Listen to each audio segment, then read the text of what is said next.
we are trying to take a deeper look into the state of affairs for Jinja City and the country, Uganda.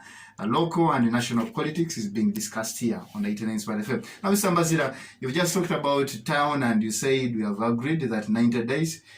You haven't really gone an extra mile to have enough resources to kickstart. You're still waiting on government and also waiting for the businesses to resume well, stabilize, such that you can have enough revenue to plan for this town. Getting to the important discussion, you've been talking about security issues on different forums, different radio stations, different news bites that you've recorded. Last Saturday, His Excellency Museveni was addressing this country and left many Ugandans nodding their heads, wondering, is this the President Museveni you've had speaking this? He was very, very, very unhappy with security men that take law in their hands, that have kept on whipping the Wananchi, caning them, battering them over nothing. And he said this should be stopped with immediate effect. What do you take of Mr. Museveni? What was Mr. Museveni trying to communicate at this particular time when we had just moved from the 42 days? We had lots of reports, and Mr. Museveni said, no. Wananchi should not be taken for granted. In the first place, Sir Morgan, from what we have just discussed, I want all listeners and all members of Jinja family, in the first place, and all Ugandans, to forgive the new leaders in office, most especially the city, that we are not able to fulfill what we had told you while coming to the offices. We are sorry for the pain of the people of this town. We also feel bad for the bad roads in Jinja, but we may not do much. This is why in the beginning I had cited that I would be firm, I would communicate firmly when the town clerk who is mandated for implementing is here, when the financial officer mandated to pay and also to buy materials for maybe punching off these roads, bad roads in town, is also in the studio.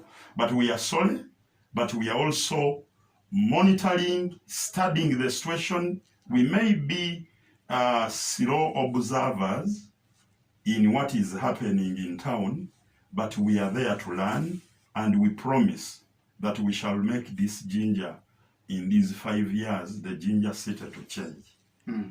We are, is it the best word to use?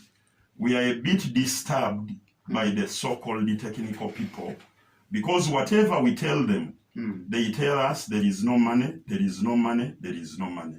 We are yet to get out of no money, and we go into action. The technical wing should know that we have been patient for the last 90 days. If we shall decide to work with you locally, the people of Jinja, maybe this is what you are waiting to see. Because we are also feeling the bad roads must get out of this city. But whenever you explain and tell them something, no money, no money, no money. But we are assuring the people of Jinja and our listeners, the no money topic, we are likely to change it to money to be there. But we are sorry for the bad roads. We are sorry for what is happening during these disturbances of COVID. You are even aware, the minister has been warning seriously over the bad rains are yet to come. And we are also now sympathizing. What will our people do? Where will they go? The other day, the entrance of Jinja Central Market was impassable. You could not pass there. And we must consider all this, because the biggest market in the city, but when it rains, you cannot even enter the market. What is happening for this town? But we are yet to solve this. We are, some organ at times, some of us, we are prophets of the doom. And it is unfortunate that the NRM government at times bites when everybody is fed up and tired. There is delay. There is delay in maybe information flow, or in how government should react on some of the concerns of Wananchi. What do you mean? The NRM government needs to improve because, like, for instance, Sir Morgan, What happened in the last 42 days? In the first place, one, we appreciate that government is coming up to see what we have been seeing. It is as if there is time when I was imagining to show that the DPCs and also operations were the kings of the night. Of the nights, and at the same time, you know also you people of the media fraternity. There is somewhere, somehow we are disappointed with some of you. Not you all, but some of you. The good thing, you people of NBS radio and TV, you are victims.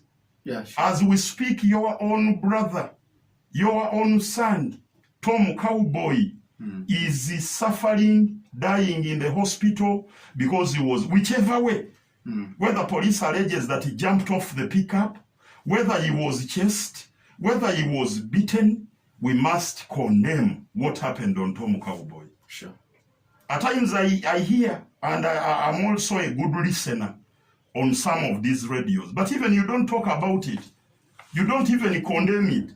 One time somebody was on the radio saying, but also, nimwe abantu babulido mutusinye, mulekera okukuba police amabale. But really, for God's sake, if I'm a policeman putting on a uniform, with all the equipments and gadgets government gives me, am I supposed to beat wananchi the way we have been doing?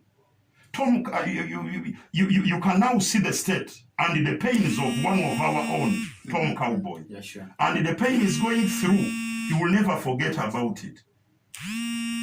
This boy is in the hospital, and he may be in hospital for a period of about 1 year or 6 months. Very possible. There is a vehicle, there is a border rider at Mafubira here. The hospital is called Arishaka.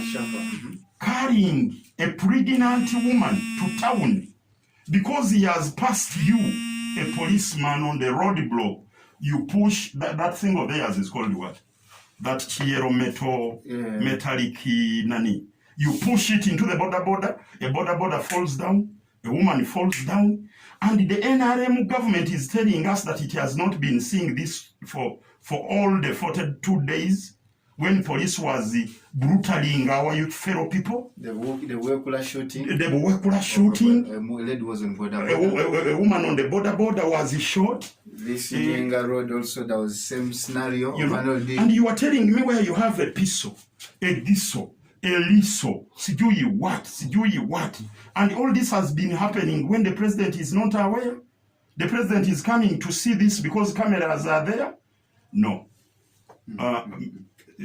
Sir Morgan, I'm a member of NRM, yeah, sure. But there are things I'm not going to allow to happen in this government when we are there.